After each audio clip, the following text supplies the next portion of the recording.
Neelima office నుండి ఇంటికి వచ్చేసరికి ఇల్లు ఒక రణరంగంలా ఉంది. హాల్లో 5 ఏళ్ల కూతురు నిత్య ఇంకా స్కూల్ యూనిఫామ్లోనే ఉంది. 3 ఏళ్ల శరత్, నిత్య కలిసి న్యూస్ పేపర్ను చింపి ముక్కలు చేస్తున్నారు. తమ్ముడి మీద తన అధికారాన్ని చూపుతూ నిత్య వాడి మెడను వంచి దెబ్బలు కొడుతూ ఉంటే వాడు గుక్కపెట్టి ఏడుస్తున్నాడు. నిత్య స్కూల్ బ్యాగ్, విడిచిన షూస్ ఇంకా సోఫాలోనే చెరో పక్కన విసిరేసినట్లుగా ఉన్నాయి. అప్పుడే లోపల నుండి అత్తగారు, పక్కింటి రామలక్ష్మి గారు వచ్చారు. రామలక్ష్మి గారు నీలిమ వైపు ఓరగా చూస్తూ వస్తానండి పార్వతి గారు అంటూ వీడ్కోలు తీసుకొని వెళ్ళిపోయింది. రోజు దాదాపుగా అదే పరిస్థితి. నీలిమ ఆఫీస్ నుండి వచ్చేసరికి కాస్త పిల్లల్ని సముదాయించడం, మనవరాలికి స్కూల్ యూనిఫామ్ మార్పించడం లాంటి పనులేవీ అత్తగారు చెయ్యరు. తను పెద్దగా ఆవిడి నుంచి ఏమీ ఆశించడం లేదు కూడా. 3 ఏళ్ల శరత్ను రోజంతా ఆవిడే చూసుకుంటున్నారు కదా అని కూడా నీలిమ ఆవిడిపై జాలి పడుతుంది. కానీ ఆ బాధ్యత ఇంకా తప్పదురా దేవుడా అనుకుంటూ, కోడలు ఎప్పుడొస్తుందా, ఆ బాధ్యత నుండి విముక్తి అవుదామా అనుకుంటాది ఆవిడ. గవర్నమెంట్ ఇరిగేషన్ డిపార్ట్మెంట్లో జూనియర్ ఇంజనీర్గా పనిచేస్తుంది నీలిమ.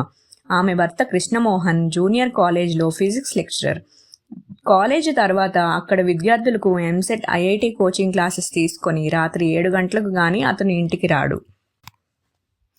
ఇంట్లో పొద్దుటే లేచి టిఫిన్, వంట చేసి కూతుర్ని స్కూల్కి పంపించి అప్పుడు ఆఫీస్కి బయలుదేరుతుంది నీలిమ. 3 ఏళ్ల శరత్ స్నానం కూడా నీలిమే చేయించాలి.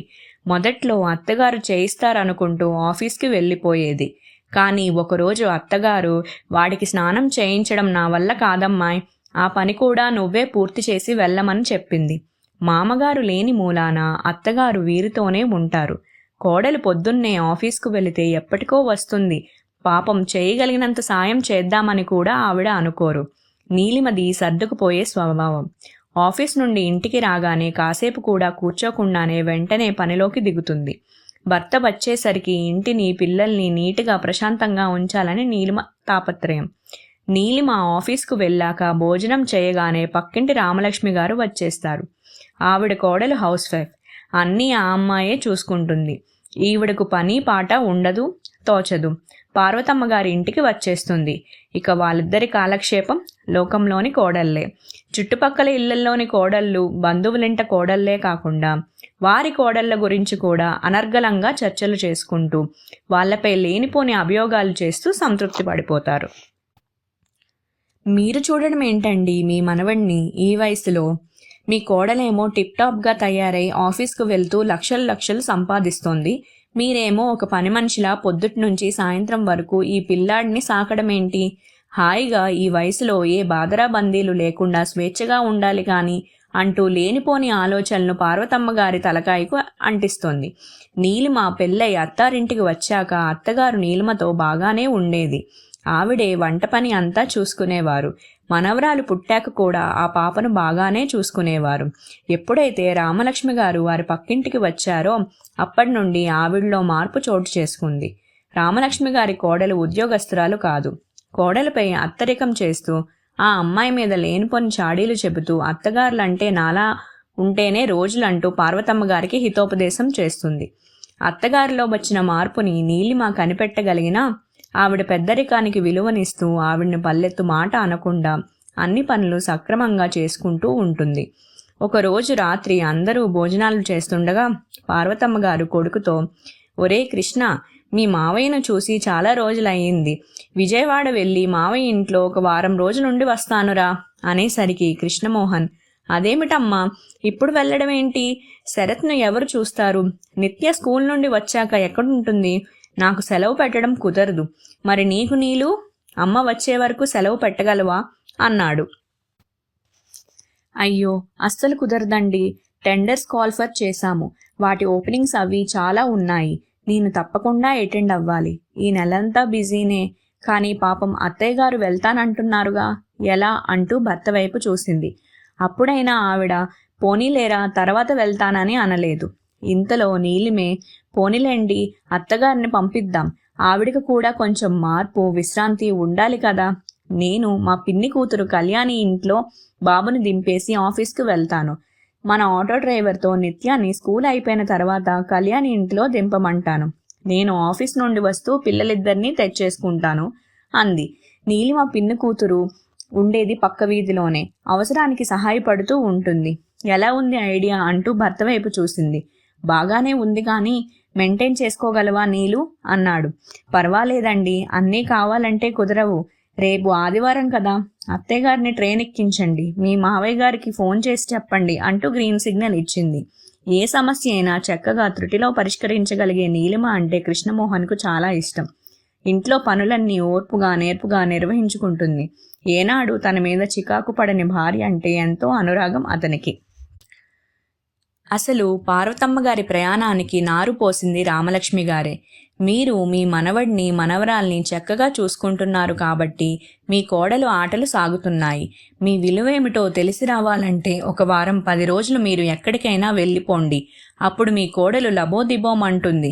అప్పుడప్పుడు ఇటువంటి చురకలు అంటించకపోతే ఈనాటి కోడళ్ళు మరీ చెలరేగిపోతారు అంటూ చెవిలో నూరు పోసింది. మర్నాడు ఆదివారం తల్లిని విజయవాడకు ట్రైన్ ఎక్కించి వచ్చాడు కృష్ణమోహన్. నీలిమ అనుకున్నట్లుగా యథాప్రకారం పొద్దుటే అన్ని పనులు పూర్తి చేసి బాబుని కళ్యాణి ఇంట్లో దిగబట్టి ఆఫీస్కు వెళ్ళిపోతుంది. ఇక్కడ పార్వతమ్మ రామలక్ష్మి గారి మాటల ప్రభావంలో పడిపోయి అన్నగారి ఇంటికి వచ్చిందే కానీ ఆవిడ్ని ఎవరూ ఆప్యాయంగా ఆదరించిందే లేదు. అన్నగారికి వదినగారికి పార్వతమ్మ పట్ల అభిమానం ఉన్నా ఇంట్లోని మిగతా వారికి ఆవిడ రాక అసహనంగా ఉంది. ముఖ్యంగా ఆ ఇంటి కోడలికి. అసలు పార్వతమ్మను సరిగ్గా పలకరించనే లేదు ఆ అమ్మాయి. అన్నయ్య కోడలు రేఖ అసంభావి అని పార్వతమ్మ విని ఉంది. చదువుకున్న అమ్మాయి అయినా ఉద్యోగం చేయదు. ఇంట్లో అన్ని పనులు వదినగారే చేయాలి. వదిన పొద్దుటే లేచి యంత్రంలా ఇంట్లో పనులన్నీ చేయడం చూసింది. కనీసం ఆ అమ్మాయి తన పిల్లల్ని కూడా పట్టించుకోదు. ఎప్పుడు మొబైల్ ఫోన్ చేతిలో పట్టుకొని ఏదో అజమాయిషీ చేస్తున్నట్లు అటూ ఇటూ తిరుగుతూ ఇంట్లో బాధ్యతలన్నీ తనే నిర్వహిస్తున్నట్లుగా బిల్డప్పిస్తుంది. ఎప్పుడు చూసినా ఫుల్ మేకప్లో ఉంటుంది. ఎవరో ఒకరు స్నేహితులంటూ వస్తూనే ఉంటారు. మామగారి ఎదుటే పొట్టి పొట్టి టీషర్ట్స్ జీన్స్లో తిరుగుతూ ఈనాటి ఆధునికతకు ప్రతీకగా ఉంటుంది. పెడసరి మాటలతో మామగారిని అత్తగారిని చిన్నబుచ్చుతూనే ఉంటుంది. అన్నయ్య వదిన ఆ అమ్మాయి ప్రవర్తనకు ఆవేదన పడడం ప్రత్యక్షంగా గమనించింది పార్వతమ్మ. పార్వతమ్మ వచ్చి 1 వారం రోజులు గడిచిపోయాయి. కొడుకు కోడలు మామూలుగా యోగక్షేమాలు అడుగుతూ ఫోన్ చేస్తున్నారే తప్ప వచ్చేయమని మాత్రం అనడం లేదు. అమ్మను వచ్చేయమంటానని కృష్ణమోహన్ అంటున్నా నీలిమే అయ్యో పాపం ఆవిడను కొన్నాళ్ల పాటు ఉండనీయండి, మీ మావయ్య అత్తయ్యతో ఆవిడకు చక్కని కాలక్షేపం అవుతుందేమో అంటూ భర్త ప్రయత్నాన్ని నివారించింది. మరో 5 రోజులు గడిచిపోయాయి. ఒకరోజు రేఖ పార్వతమ్మ దగ్గరకు వచ్చి, ఇంకా మీరు ఇక్కడ ఎన్ని రోజులు ఉంటారండి? అసలు మీకు తిరిగి మీ ఊరు వెళ్ళిపోవాలన్న ఉద్దేశం లేనట్లుగా కనిపిస్తుంది అనేసింది టక్కున. మిమ్మల్ని మీ అబ్బాయి కోడలు ఇక్కడికి శాశ్వతంగా పంపేలేదు కదా? అదో జోక్లాగా అంటుంటే పార్వతమ్మ గారి ముఖం నల్లగా మాడిపోయింది. నోట మాట రావడం లేదు. అవమానంతో ఆవిడ కళ్ళు కన్నీటితో నిండిపోతుంటే తల వంచుకుంది.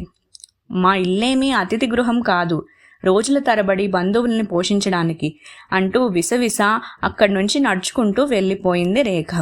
రేఖ మాటలకు పార్వతమ్మ గారి ముఖం సిగ్గుతో చితికిపోయింది. ఇంకా నయం అన్నయ్య వదిన రేఖ మాటలు వినలేదు. విని ఉంటే ఇంటి ఆడపడుచుకు జరిగిన అవమానానికి బాధపడి ఉండేవారు అనుకుంది. వెంటనే ఒక నిర్ణయానికి వచ్చేసి మరుసటి రోజునే అన్నగారి చేత టికెట్ తెప్పించుకొని హైదరాబాదుకు తిరుగు ప్రయాణం అయింది పార్వతమ్మ. ఏమిటో ఒక రకమైన ఆవేదన మనసును కోసేస్తుంటే కొడుక్కి తను బయలుదేరుతున్నట్లుగా కూడా ఫోన్ చేసి చెప్పలేదు. మరునాటి ఉదయాన్నే ఇంటి ముందు ఆటోలోంచి దిగుతున్న అత్తగారిని చూస్తూనే నీలిమ గబగబా దగ్గరకు వచ్చేసి ఆవిడ బ్యాగును అందుకుంటూ, ఏమిటత్తయ్యా, ఫోన్ అయినా చేయలేదు బయలుదేరుతున్నట్లు, మీ అబ్బాయి స్టేషన్కు వచ్చేవారు కదా అంటూ ఆప్యాయంగా పలకరించేసరికి ఆవిడ గొంతు నుండి మాటైనా రాలేదు. నాయనమ్మ అంటూ ఆవిడ కాళ్ళను చుట్టుకున్న శరత్ను నిత్యాను దగ్గరికి తీసుకుని ముద్దు పెట్టుకుంది. ఈలోగా కృష్ణ, ఏమిటమ్మా చెప్పా పెట్టకుండా వచ్చేశావు అనగానే, అవునురా, 2 రోజుల నుండి మీరంతా కళ్ళల్లో కదలాడుతున్నారు, ముందుగా చెప్పేదేముందులే అని అప్పటికప్పుడు అనుకుని బయలుదేరి వచ్చేశాను. నాకేమైనా ఊరు తెలీదా అంటుండగా నీలిమ వేడివేడి కాఫీ గ్లాసు అత్తగారి చేతికి అందిస్తూ, మిమ్మల్ని బాగా మిస్ అవుతున్నాం అత్తయ్య, మీ అబ్బాయి అమ్మను వచ్చేయమంటానని చాలాసార్లే అంటూనే ఉన్నారు. నేనే పాపం కొన్నాళ్ళు అక్కడ విశ్రాంతిగా ఉండనియండి అంటూ ఆపాను. ఇక్కడ ఎలాగూ మీకు పిల్లలతో విశ్రాంతి ఉండదని అంది నీలిమ. అయ్యో, అదేమీ లేదు తల్లి, నా మనవడు మనవరాల్ని చూసుకోవడం కూడా ఒక పనేనేనా అంటూ, నువ్వు ఆఫీస్కి తయారవ్వు నీలిమ, నేను పిల్లల సంగతి చూసుకుంటాను అంటూ పార్వతమ్మ గారు లేచేసరికి, లేదత్తయ్య, ఈరోజు ఆఫీస్కి రానని ఫోన్ చేసి చెబుతాను, ప్రయాణం చేసి వచ్చారు, ఈ రోజుకి విశ్రాంతి తీసుకోండి అని నీలిమ అనడంతో ఆదరంగా ఆవిడ హృదయం ఆర్ధమయ్యింది. నీలిమ ఎంత మంచిదో, రామలక్ష్మి గారితో స్నేహం, ఆవిడ చెప్పుడు మాటలు తన మనసు మీద ఎంత ప్రభావం చూపించాయో అర్థమయ్యేసరికి ఆవిడ మనసు సిగ్గుతో కుచించిపోయింది. రామలక్ష్మి లాంటి వ్యక్తులకు దూరంగా ఉండాలి. చెప్పుడు మాటలతో బాంధవ్యాలని దూరం చేస్తారు. నిజానికి తను ఇక్కడ లేకపోయినా నీలిమ సమర్థంగా ఇంటిని, పిల్లల్ని చక్కబెట్టుకుంది. ఇంటిని ఎంతో పరిశుభ్రంగా ఉంచుకుంది. మనిషి దగ్గరగా ఉన్నప్పుడు ఆ మనిషి విలువ తెలియదని, దూరంగా ఉన్నప్పుడే ఆ విలువ అర్థమవుతుందని రామలక్ష్మి గారు చెబితే తను ఆ మాటలు నిజమని నమ్మి ప్రయోగం చేసి భంగపడింది. మంచి చదువు చదివి బాధ్యతాయుతమైన ప్రభుత్వ ఉద్యోగం నిర్వహిస్తున్న నీలిమలో విసుమెత్తు అహంభావం కూడా కనబడదు. తనని ఎంత ఆదరంగా చూసుకుంటుంది. నీలిమ రేఖలలో ఎంత వ్యత్యాసం! అహంభావానికి ప్రతీక రేఖ. ఒక విధంగా రేఖ రామలక్ష్మి గారు వ్యక్తిగతంగా ఎంత చెడ్డవారైనా తన మనసులో ఒక గొప్ప మార్పుకి కారణభూతులు అవ్వడమే కాదు, బాంధవ్యానికి ఉన్న విలువ ఏమిటో తెలియజెప్పి కనువిప్పు కలిగించారు. అనుకుంటే ఆవిడ మనసు ఎంత తేలిగ్గా ప్రశాంతంగా అయిపోయింది. మర్నాడు నీలిమ ఆఫీసుకు వెళ్ళగానే మధ్యాహ్నం రామలక్ష్మి గారు వచ్చారు. ఎంతో ఆత్రంగా, వచ్చేసారా పార్వతి గారు అంటూ పిల్లల బట్టలు మడత పెడుతున్న పార్వతమ్మ గారు ముభావంగా తల తిప్పుకున్నారు. ఏమంటోంది మీ కోడలు? మన మంత్రం పనిచేసిందా? మీ విలువ ఏమిటో ఇప్పటికైనా మీ కోడలికి అర్థమై ఉండాలే అనగానే పార్వతమ్మ గారు తీక్షణంగా ఆవిడ వైపు చూస్తూ, ఎవరి విలువ ఎవరికి అర్థం కావాలి రామలక్ష్మి గారు? మనం లేకపోయినా హాయిగా సమర్థించుకోగలిగే ఆర్థిక బలం, స్వాతంత్రం కలిగి ఉన్నారు నేటి కోడళ్ళు. పని మనుషులను, ఆయాలను పెట్టుకొని, లేకపోతే డే కేర్లలో పిల్లల్ని వేసుకొని ఎలాగోకలాగా సర్దుకుపోగలరు. కానీ మనలాంటి వాళ్ళకి వాళ్ళ ఆదరణ లేకపోతే దిక్కు ఉండదని గ్రహించుకోవాలి. కోడలను ప్రేమగా మన ఇంటి ఆడపిల్లలుగా చూసుకున్నప్పుడు వాళ్ళు కూడా మనల్ని గౌరవిస్తారు. మనకు ఓపిక ఉన్నంత వరకు వాళ్ళకి సహాయపడాలే తప్ప కోడళ్లకు మనం చేయడం ఏమిటనుకుంటూ అహంభావానికి పోకూడదు. మా అన్నయ్య కోడలు మా అన్నయ్యను, వదినను గడ్డిపోచల్లా చూస్తున్నా మా అన్నయ్య, వదిన మౌనంగా సహిస్తున్నారు. అలాగే ఉండాలని కాదు నేను చెప్పేది. ఏదో నాటికి ఆ అమ్మాయిలో మార్పు వస్తుందని, అత్తామామల విలువేమిటో గ్రహిస్తుందని వాళ్ళ ఆశ. బంధానికి దగ్గరవ్వాలని వాళ్ళు అనుక్షణం తాపత్రయపడుతున్నారు. మీరు మా ఇంటికి రావచ్చు, కానీ మంచి విషయాలను చెప్పండి. బాంధవ్యాలను విడగొట్టే సలహాలు ఇవ్వకండి దయచేసి. చక్కగా ఆధ్యాత్మిక విషయాలను మాట్లాడుకుంటూ మనసుని ప్రశాంతంగా ఉంచుకుందాం. పాపం మీ కోడలు చిన్నపిల్ల, అదే పనిగా ఆ అమ్మాయిని ఆడిపోసుకోకుండా ఉండండి. మీ ప్రవర్తనకు విసిగిపోయి ఆ అమ్మాయి ఏదో ఒక రోజు మీ బెడపెట్టి బయటకు గెంటేస్తే అప్పుడు మీ పరిస్థితి ఏంటి? మీ కోడలతో ప్రేమగా మెలగండి అంటూ మెత్తగా చివాట్లు వేసి పంపించింది. ఆ సాయంత్రం నీలిమ ఆఫీస్ నుండి ఇంటికి వచ్చేసరికి ఇల్లంతా ఎంతో నీట్గా సర్దింది. పిల్లలు శుభ్రంగా కడిగిన ముత్యాల్లా మెరిసిపోతున్నారు. నీలిమ రాకను చూసిన పార్వతమ్మ గారు, వచ్చావా నీలిమ అంటూ వేడివేడి కాఫీ కప్పులో పోసి నీలిమకు అందించారు. అయ్యో అత్తయ్య, మీకెందుకింత శ్రమ అని నీలిమ ఆదరంగా అనేసరికి ఆవిడ హృదయం ఒక అనిర్వచనీయమైన అనుభూతికి లోనయ్యింది. భగవంతుడా, నాకు ఈ అదృష్టం చాలు అంటూ ఆ దేవుడికి మనసులోని కృతజ్ఞతను సమర్పించుకున్నారు పార్వతమ్మ గారు.